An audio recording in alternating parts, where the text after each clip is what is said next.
Branding your business can make you feel a lot of different things.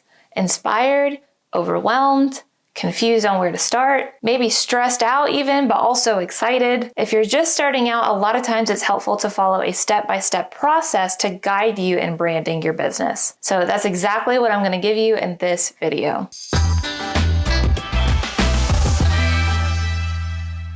What's up, everybody? Welcome back to the channel. I'm Brandy with Life Marketing, the digital marketing agency with a mission to help small businesses grow. Before we get into it today, guys, you already know what to do. Like this video, subscribe to the channel, and hit the notification bell so that you don't miss out on any of the videos we put out every single week to help people like you grow their business online. All right, so the very first thing you need to do when you're defining the brand for your business is to determine your why. Why did you start your business? Who does your product or service help, and how? A lot of brand new small business owners unfortunately go into their branding with anxiousness because of real world pressures like, oh, we gotta get this going because I need to make money, or I've only got so much time to work with before I have to make a return, or else my business is gonna fail, and so on. And the result of that is that it makes you focused on sell in your brand instead of who your brand is for and how it helps them. That stress will start showing up in your branding and trickle down through to your advertisements and so forth if you're not careful. So you want to take a minute,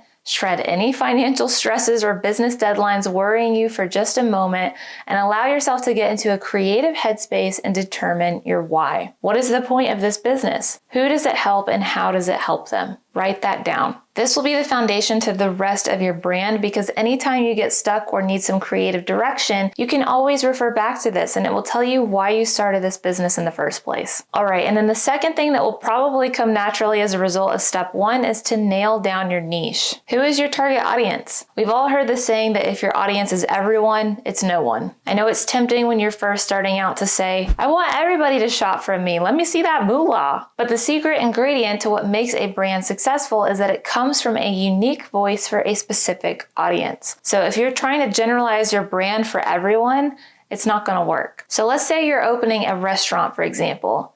You might be thinking, well, everybody's got to eat, so why can't my audience be for everyone? Here are some things that I immediately think of that answer that question and will help you narrow your audience. First is your location. Unless you're in a super touristy area, the chances are slim that your customer base is going to extend to Florida if your restaurant is in Kansas. Second, your menu. Not everybody likes everything. Seafood, for example, some people love it and some people hate it. And you might say, well, we offer more than just seafood. But then you start getting customers who think, it's probably not very good then if their specialty is not seafood. Another example here is, let's say you're proud to offer a lot of gluten-free options. That's an awesome feature to have, but not everybody is going to appreciate it or care. I have friends who have to eat gluten-free and know of all the great gluten-free spots down here in Southern Dumpling and Fried Apples, Georgia. Right? And then on the other hand, I had a family member recently ask me what GF meant on a menu. So my point is, what you offer will matter to certain people and not matter at all to others, and that's good because it tells you exactly who your audience is and who you should be going after. So outline your ideal customer, because the rest of your branding and every social media post you make and blog, etc.,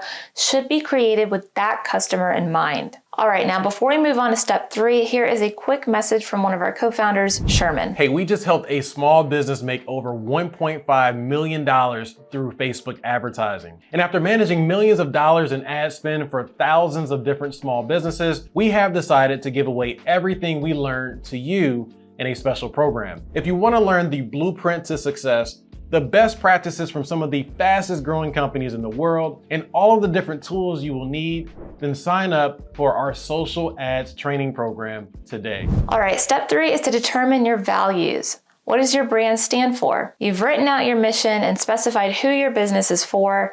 Now you need to determine what values your business stands for. And if you're already kind of writing off this step as unimportant, you should know that 13% of consumers would pay 31 to 50% more for your products or services if they were under the impression that your business is making a positive impact on the world. So your customers care about what your brand's values are in this day and age, and if your customers care, So should you. A great example of this that I talked about in my Black Friday ideas video is Patagonia. They're a brand that sells a lot of clothing and equipment for outdoorsy things like fishing, hiking, etc. One of their values is protecting the environment, so they'll run sales where a percentage of the costs are donated to grassroots nonprofits working on the front lines to protect our air, water, and soil for future generations. In your case, if you're a local business, think about what issues need more awareness in your local community that you can draw attention to with your values. And whether you're local or not, just ask yourself what you genuinely care about or are passionate about, and think about how you can interweave those values into your brand. Even if you don't have the means to be donating profits away right now, you can at least lay the foundation of your values now to take action on in the future. All right, now the next thing you'll need to do is determine what makes you unique. Again, this is probably another thing that will come naturally as a result of jotting down steps 1 and 2, but you need to write down what makes you different. There are 30.2 million small businesses in the US alone, so you're bound to have a few direct competitors either nationally, internationally, or both. And even if you say, I have no direct competitors, I invented my product or service, there's not a soul out there that's doing what I'm doing right now. There's still somebody who is selling to the customer you want to be with the existing product or service that solves the same problem. Your solution is different, but you still have competitors. So that being said, you need to make a list of the things that make you unique. Why should people buy from you and not your competitor? You need to be able to answer that question, because if you can't, your customers won't be able to either, and they will continue buying from Joe down the street instead. What makes your product or service different from the rest should be intertwined with your branding. A common example of this is when we see household cleaning product lines that pride themselves on being non-toxic and having good, healthy, safe ingredients for us, they'll often have a green, leafy, natural-looking branding to their logo or graphics because it promotes the thing that sets them apart. But we'll get more into that in the next step. For this step, just answer the question, what makes you unique? All right, now the last step is to create a brand guide. Depending on what all you've done up to this point, you may have more or less to do in this step, but your brand guide essentially wraps everything you've written down up until this point into a visual representation. So here are a few things your brand guide will need to include: your logo and any variations of it, as well as when to use which version, your fonts and which are okay to use where, such as headline text, paragraph text, etc. You'll also need to include your colors along with their hex codes. Choosing your colors is important because A,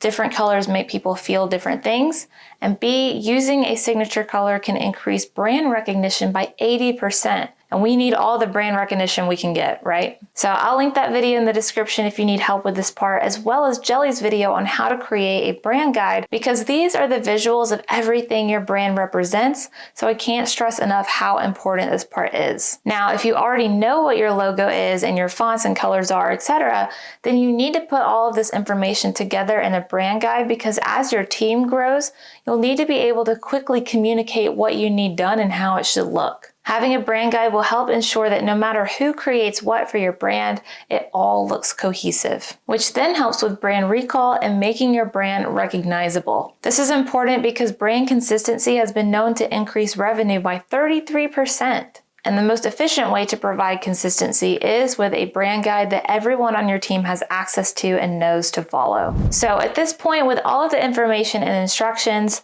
how are you feeling about branding your business? Pretty confident and ready to get started? Or do you still feel a little apprehension about it? Let me know down in the comments and leave any questions you have for me there as well. Otherwise, that's about all I have for you today, guys. Don't forget to like, subscribe, and hit the notification bell on your way out, and I will see you in the next episode.